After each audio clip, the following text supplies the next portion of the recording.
तर सगळ्यात आधी फ्रेंड्स तुम्ही ब्लाऊजचं फिटिंग आणि फिनिशिंग बघू शकता। आणि हा जो नेक आहे पुढचा जो गळा आहे तर तो 7 इंचाचा मी काढलेला आहे। छातीचं माप कमी होतं, सो गळा जो आहे एकदम असा आपण पसरट आणि डीप घेतलेला आहे। आणि बघू शकता जे कटोरीचा जो शेप आहे एकदम परफेक्ट असा आलेला आहे। 32 साईज आहे आणि बॅक सुद्धा तुम्ही बघू शकता। बॅक नेक जो आहे 10.5 इंचाचा मी गळा जो आहे तो काढलेला आहे। विदाउट नॉट शिवाय सुद्धा हा जो गळा आहे आपला किती छान बसलेला आहे बघू शकता। आणि ही जी फिटिंग आहे ते तर 32 आणि 34 साईजसाठी सेम मेजरमेंट तुम्ही हे ठेवू शकता। जर तुम्हाला लहान माप शिवायला आलं असेल आणि तुम्हाला शोल्डर वगैरे जर पडत असतील तर तुम्ही या पद्धतीने जे आहे ब्लाऊज एकदा नक्की स्टिच करून बघा। आता हा आहे आपला मेन पीस जो कस्टमरने मला दिला होता शिवण्यासाठी। आणि अस्तर मी याला 1 मीटर घेतलेला आहे, कारण स्लीव्ज जे आहेत आपल्याला एल्बोपर्यंत आपण ठेवलेले आहे त्याच्यामुळे मी घेतलेला आहे। आता हे जे कापड आहे तर मी ते पायपिंगसाठी घेतलेलं आहे, कारण ह्याची जी धडी आहे तर ती थोडीशी रोज गोल्ड टाईप आहे। सो मी तर जे कापड आहे पायपिंगसाठी एक्स्ट्रा वेगळं घेतलेलं आहे। आता सगळ्यात आधी आपण ह्याचं जे मेजरमेंट आहे तर ते बघणार आहोत पेपरवरती। जर तुम्हाला एकदम परफेक्ट जर फिटिंग जर पाहिजे असेल तर आपल्याला पहिल्यांदा ते पेपरवरतीच करायचं आहे। तर मी बऱ्याच व्हिडिओमध्ये सुद्धा सांगितलं जर तुम्ही डायरेक्ट अस्तरवरती केला तर थोडंफार इकडं तिकडं होऊ शकतं, पण जर पेपरवरती कटिंग करून जर तुम्ही अस्तरवरती केला तर ते जे फिटिंग आहे एकदम प्रॉपर बसतं।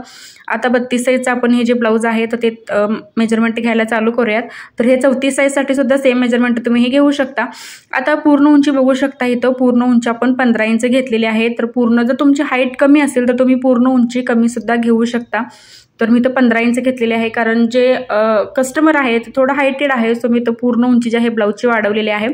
आता शोल्डर आपल्याला बघा 5 इंच घ्यायचा आहे आणि मुंडा जो आहे आपल्याला घ्यायचा आहे 5.5 इंच। तर 34 साईजसाठी सुद्धा सेम मेजरमेंट हे मी तुम्हाला सांगत आहे की शोल्डर 5 घ्यायचा आहे, मुंडा 5.5 घ्यायचा आहे। तर हे बघा, तर ही जी आपली जी रेष आहे ती थोडीशी अशी क्रॉसमध्ये गेली होती, सो आपण इथं एकदम व्यवस्थित अशी जी लाईन आहे तर ती मार्किंग करून घेणार आहोत।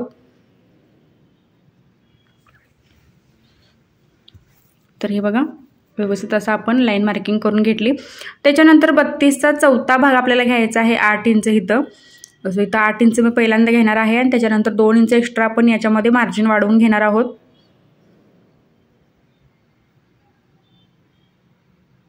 तर 2 इंच आपण एक्स्ट्रा मार्जिन जे आहे यामध्ये घेतलेलं आहे।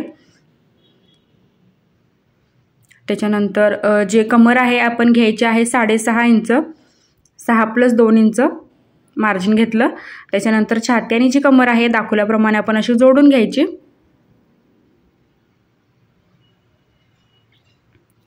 आता फ्रंट मुंड्याचा जो शेप आहे आपल्याला द्यायचा आहे 1 इंचावरती, बॅक मुंड्याचा शेप जो आहे आपल्याला द्यायचा आहे 1.5 इंचावरती, जसं आपण नेहमी करतो।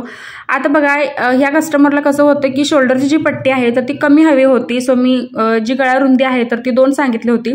जर तुम्हाला नॉर्मल पाहिजे असेल तर तुम्ही 2 इंच सुद्धा गळा रुंदी जी आहे ठेवू शकता। आणि जर तुम्हाला शोल्डरची पट्टी कमी हवी असेल तर तुम्ही गळाची जी रुंदी आहे 2.25 इंच ठेवू शकता।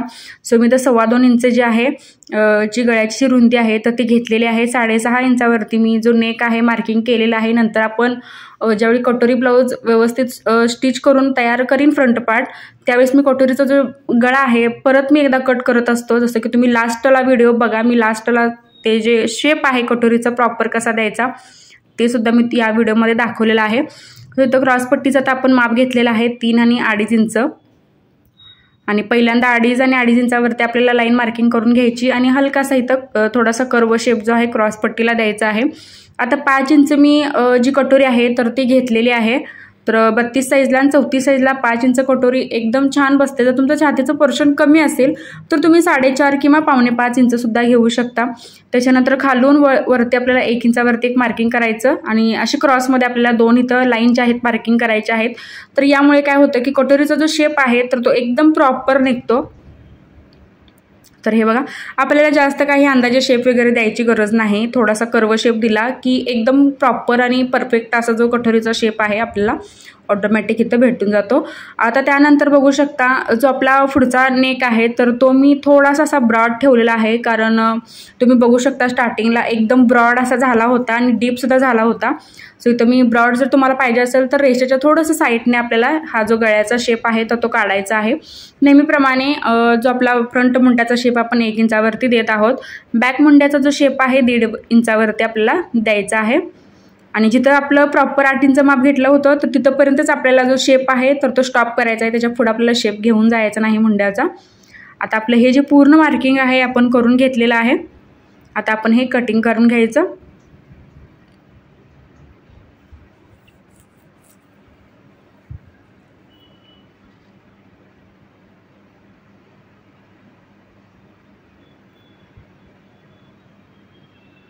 तर आता फ्रंट आणि बॅक जे आहेत आपल्याला सेपरेट करून घ्यायचे आहेत। त्याच्यानंतर गळ्याच्या साईडला मी कट्स दिले, दोन्ही साईडला मी कट्स दिलेले आहेत। आता सगळ्यात आधी आपण बॅक साईडचा इथं गळा जो आहे तर तो कट करणार आहोत। पहिल्यांदा आपण इथं काय करायचं, स्क्वेअर आकार जो आहे बॅक नेकचा काढून घ्यायचा आहे। म्हणजे मी 10.5 इंचाचा इथं जे मार्किंग आहे करून घेतलं। पहिल्यांदा स्क्वेअर आकार इथं मार्किंग करून घेतला। आता जी गळ्याची ब्रॉडनेस आहे मला थोडी एक्स्ट्रा हवी होती, सो मी 1 इंच जे आहे साईडला पहिल्यांदा वाढवून घेतलं। म्हणजे यामुळे काय होतं, प्रॉपर यू शेप जो आहे आपल्याला इथं निघतो। तर हे बघा, तर यामुळे एकदम प्रॉपर आपल्याला गोल शेप जो आहे यू जो आहे आपल्याला गळा जो आहे इथं निघून जातो। जर तुम्हाला जास्त ब्रॉड करायचं नसेल तर तुम्ही आहे त्याच स्क्वेअरमधनं गळा जो आहे डीप नेक काढू शकता। आता मी बॅक पार्ट सुद्धा इथं कटिंग करून दाखवलेला आहे। त्याच्यानंतर फ्रंट पार्टचे दाखवल्याप्रमाणे सगळे जे पार्ट आहेत आपण कट करून घ्यायचे आहेत।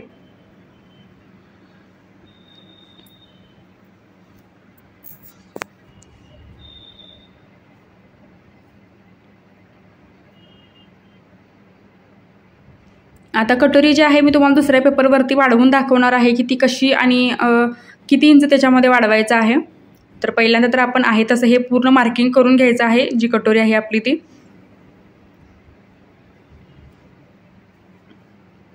आता ज्या पद्धतीने मी पेपरवरती ती कटोरी जी आहे ठेवलेली आहे तशीच तुम्हीही ठेवायची आहे। आणि पहिल्यांदा हे आहे तसं हे मार्किंग करून घ्यायचं।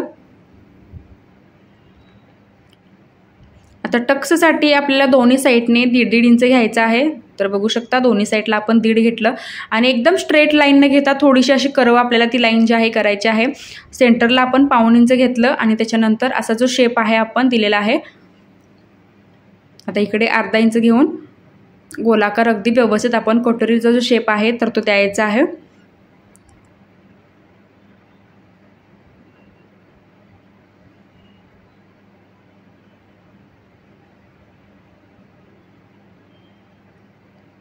आता ही सुद्धा पेपरवरती जी कटोरी आहे मी व्यवस्थित अशी कट करून घेतली। आता अस्तरवरतीच मी तुम्हाला स्लीवचं कटिंग जे आहे दाखवणार आहे। तर पहिल्यांदा आपण हे अस्तर कटिंग जे आहे तर ते करून घेऊयात। तर सगळ्यात आधी मी बॅक पार्ट जो आहे तर तो कटिंग करत आहे। बॅक पार्टमध्ये आपल्याला कोणतंच एक्स्ट्रा मार्जिन जे आहे घ्यायचं नाही। तर मला भरपूर याच्यावरती कमेंट येतात की तुम्ही बॅक टक्ससाठी जे एक्स्ट्रा मार्जिन आहे तर ते घेत नाही का। तर मी घेत नाही कारण जे टक्स आहेत मी ते त्यामध्ये जे कापड आहे मी एकदम कमी घेतो, तर त्यामुळे मी एक्स्ट्रा मार्जिन वगैरे बॅक पार्टमध्ये कोणतंच वापरत नाही। तर याच्यावरती सुद्धा भरपूर कमेंट असतात मला। आता मी बऱ्याच व्हिडिओमध्ये सुद्धा हे सांगितलेलं आहे। आता बॅक पार्ट मी कट करून घेतला। त्याच्यानंतर आपला जो मुंड्याचा पार्ट आहे तर तोही आपण असं अस्त्रवरती व्यवस्थित आणि सरळ ठेवून घ्यायचा आहे। वाकडा तिकडा आपल्याला अजिबात करून घ्यायचा नाही। तर बरेच जण काय करतात की अस्त्रवरती हा जो तिरका भाग आहे मुंड्याचा तिरका भाग काढतात आणि अजिबात फिनिशिंग वगैरे येत नाही घातल्यानंतर। सो मुंड्याचा कधीही पार्ट काढताना तर तो सरळच्या म्हणजे अस्तरच्या सरळ बाजूवरती आणि सरळ ठेवूनच काढायचा आहे। जर तिरका झाला असेल तर तो सरळ काढून मगच आपल्याला ते कटिंग करायचं आहे। कटोरी मात्र आपल्याला अस्तरवरती ती नेहमी आपल्याला ती क्रॉसमध्येच काढायची आहे। कटोरी कधीही अस्तरवरती सरळ ठेवून काढायची नाही, ती क्रॉसमध्येच ठेवून आपल्याला काढायची असते। नाहीतर मग काय होतं की घातल्यानंतर ती कटोरी जी आहे चपटी बसू शकते। आता जी क्रॉस पट्टी आहे मी नंतर स्लीव्ज काढल्यानंतर मग डबल जी क्रॉस पट्टी आहे मी ती काढणार आहे। आता पहिल्यांदा आपण हे स्लीव्ज कटिंग करूयात, जे मी डायरेक्ट अस्तरवरती स्लीवचं कटिंग जे आहे तुम्हाला दाखवणार आहे।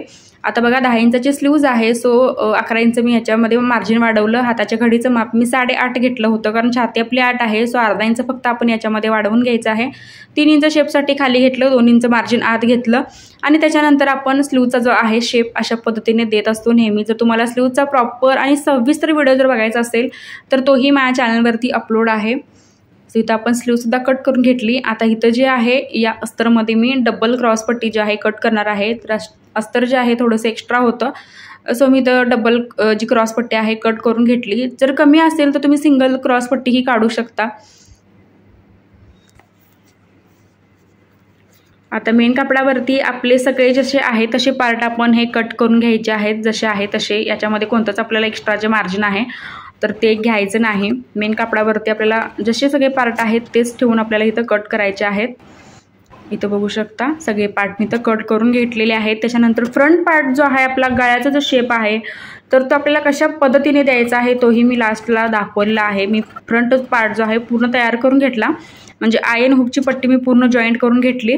आणि त्याच्यानंतर जितका पण तुम्हाला गळा ब्रॉड हवा आहे किंवा अजून डीप हवा, आता मी माप घेताना 6.5 इंच घेतलं होतं, पण ब्लाऊज शिवल्यानंतर मला थोडासा गळा जो आहे आखूड वाटत होता. सो मी एकदम डीप जो आहे असा पसरट जो आहे गळ्याला शेप दिलेला आहे. आणि बघू शकता घातल्यानंतरच ह्याचा जो गेटअप आहे किंवा लुक आहे एकदम छान वाटत होता. पसरट आणि डीप खूप छान झाला होता. सो फ्रेंड्स, आजचा व्हिडिओ तुम्हाला कसा वाटला हे कमेंटमध्ये नक्कीच सांगा. आणि व्हिडिओ शेवटपर्यंत बघितल्याबद्दल अगदी मनापासून धन्यवाद.